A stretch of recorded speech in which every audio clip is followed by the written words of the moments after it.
Hey what's up everybody, welcome back the welcome to our YouTube channel. और आज आ चुके हैं हम फिर से एक और नया वीडियो लेकर एक और नए डिसीज़ कंडीशन पर, जो कि कहते हैं डिसऑर्डर है सेंसरी फंक्शन का। और ये सेंसरी फंक्शन में आई और विज़न डिसऑर्डर के अंदर आता है और इस डिसीज़ कंडीशन का नाम है ऑक्यूलर ट्यूमर। सो ज़्यादा टाइम वेस्ट नहीं करेंगे, सीधा चलते हैं आज के टॉपिक पर। ये वीडियो आप सभी के लिए काफ़ी ज़्यादा नॉलेजेबल होने वाला है, काफ़ी ज़्यादा इंटरेस्टिंग होने वाला है, तो बने रहिए वीडियो के एंड तक। So let's get started.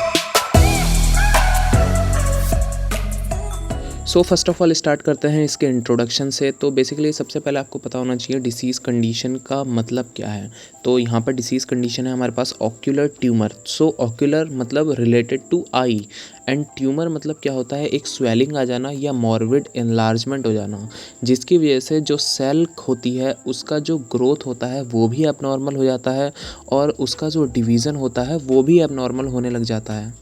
सो अब बात करते हैं ऑक्यूलर ट्यूमर की। तो ऑक्यूलर ट्यूमर आँख के अंदर भी हो सकता है, आँख के बाहर भी हो सकता है और आई ऑर्बिट में भी हो सकता है, यानी कि आई बॉल में भी हो सकता है। अब ये जो एबनॉर्मल ग्रोथ होती है आई के अंदर ऑक्यूलर ट्यूमर की कंडीशन में, ये बहुत ही ज़्यादा स्लो होती है as compare to other tumour. बाकी जो ट्यूमर होंगे उसमें ग्रोथ बहुत जल्दी हो जाती है, लेकिन ये जो ऑक्यूलर ट्यूमर होता है उसमें ग्रोथ बहुत ही धीरे होती है, बहुत स्लो होती है। नेक्स्टली, जब भी किसी पेशेंट को ऑक्यूलर ट्यूमर की कंडीशन है तो उसमें सबसे फर्स्ट साइन जो होगा विज़न डिस्टर्बेंस का दिखेगा।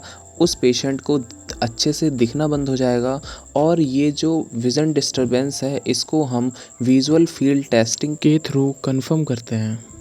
नेक्स्टली अब हम बात करते हैं इसकी डेफिनेशन की। सो ऑक्यूलर ट्यूमर्स एबनॉर्मल ग्रोथ होती है उन टिश्यूज़ की जो कि आई के चारों तरफ होते हैं। अब ये जो लीजन्स होते हैं यहाँ पर वो बेनाइन भी हो सकते हैं, साथ ही साथ मैलिग्नेंट भी हो सकते हैं, और ये ऑर्बिट एरिया से अराइज होते हैं और ये कहीं पर भी स्प्रेड हो सकते हैं, बॉडी में भी स्प्रेड हो सकते हैं और उसी के साथ साथ आई के सराउंडिंग एरिया में तो स्प्रेड होते ही होते हैं। चलिए अब आगे बढ़ते हैं और बात करते हैं इसके टाइप्स की। तो जैसा कि मैंने अभी पहले डेफिनेशन में बताया था कि ये दो तरीके का होता है, बेनाइन और मैलिग्नेंट आई ट्यूमर। सो फर्स्टली हम बात करते हैं बेनाइन आई ट्यूमर की। तो ये वाला जो आई ट्यूमर होता है ना, तो वो आईलिड्स पे होता है या तो फिर आई की जो वॉल्स होती है यानी कि चारों तरफ होगा, जैसा कि आपको पिक्चर में भी दिख रहा होगा।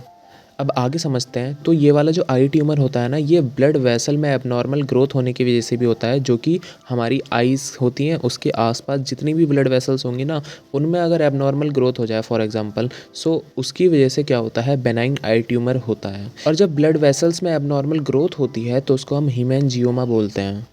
सेकेंडली, जो मैलिग्नेंट ट्यूमर होता है वो हमारी आई बॉल के बाहर जितने भी टिश्यूज़ होते हैं उनको अफेक्ट करता है, ठीक है ना। तो जो बेनाइन वाला था उसमें आई, पूरी आई के बाहर की बात हो रही थी, और यहाँ पर किसकी बात हो रही है, आई बॉल के बाहर की बात हो रही है, ये इसमें डिफरेंस है।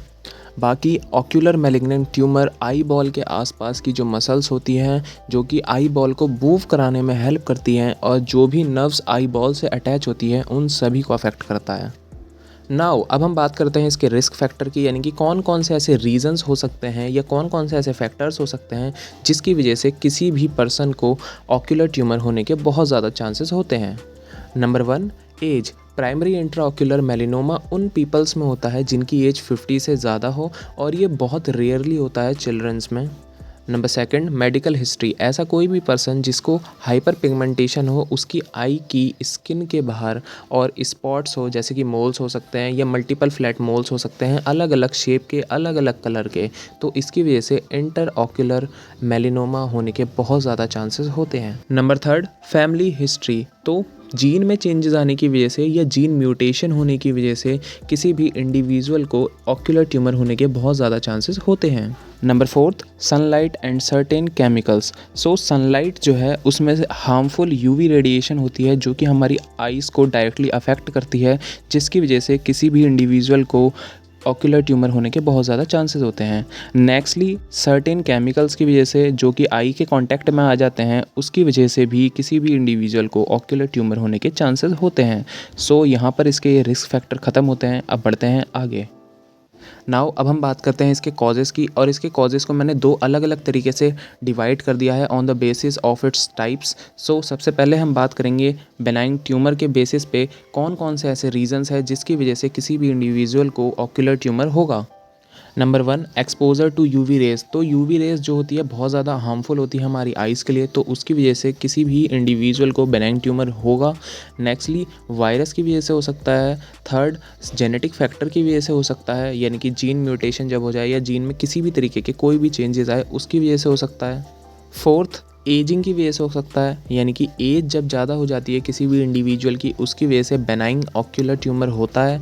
बाकी फ्रैक्लेस की वजह से भी हो सकता है, यानी कि ग्रोथ हो जाना आई के अंदर। And lastly retinal pigment epithelial layer में जब कंजेनाइटल हाइपरट्रॉपी हो जाए, कंजेनाइटल यानी कि बर्थ से हाइपरट्रॉपी हो जाए, सो उसकी वजह से भी बेनाइन ट्यूमर होता है। नाउ अब हम डिस्कस करते हैं मैलिग्नेंट ट्यूमर को। तो मैलिग्नेंट ट्यूमर सेल के अंदर के जो डीएनए है उसमें चेंजेस होने की वजह से होता है, और बाकी इनहेरिटेड जीन म्यूटेशन की वजह से भी मैलिग्नेंट ट्यूमर होता है। ये उन केसेस में है जब अभी बच्चे का बर्थ नहीं हुआ है, बिफोर बर्थ की ये कंडीशन है, उस टाइम की बात कर रहा हूँ। अब मैं बताता हूँ आफ्टर बर्थ किस किस वजह से ऑक्यूलर ट्यूमर होता है। सो सबसे पहला इसका कॉज है स्मोकिंग। स्मोकिंग करने से ऑक्यूलर ट्यूमर होता है। स्मोकिंग करने से तो बहुत सारे ट्यूमर हो जाते हैं, मेनली उसमें लंग ट्यूमर है, सो स्मोकिंग भी इसका एक कॉज है। सेकंड रेडिएशन एक्सपोजर, यानी कि जब रेडिएशंस के एक्सपोजर में आई आ जाए तो उसकी वजह से होता है। बाकी क्रोनिक इन्फ्लामेशन, यानी कि बहुत लंबे टाइम से इन्फ्लामेशन हो रहा हो आई में, जैसे कि कंजक्टिवाइटिस, ब्लेफाइटिस, ये सारी कंडीशन हो रही हो तो उसकी वजह से होता है। बाकी सीएनएस ट्यूमर की वजह से भी होता है। नेक्स्टली इसकी पैथोफिजियोलॉजी अभी रिमेनिंग है, मैनेजमेंट इसका एंड इसके डायग्नोस्टिक इवैल्यूएशन, जो कि हम नेक्स्ट वीडियो में कवर करेंगे, वरना वीडियो बहुत ज़्यादा लंबा हो जाएगा। होप करता हूँ आप सभी को सबको समझ में आया होगा। अगर कोई भी आपको डाउट है, कोई भी आपको क्वेश्चन पूछना है तो बेझिझक आप कमेंट बॉक्स में पूछ सकते हैं। बाकी मिलते हैं अब नेक्स्ट वीडियो में, तब तक के लिए बाय बाय।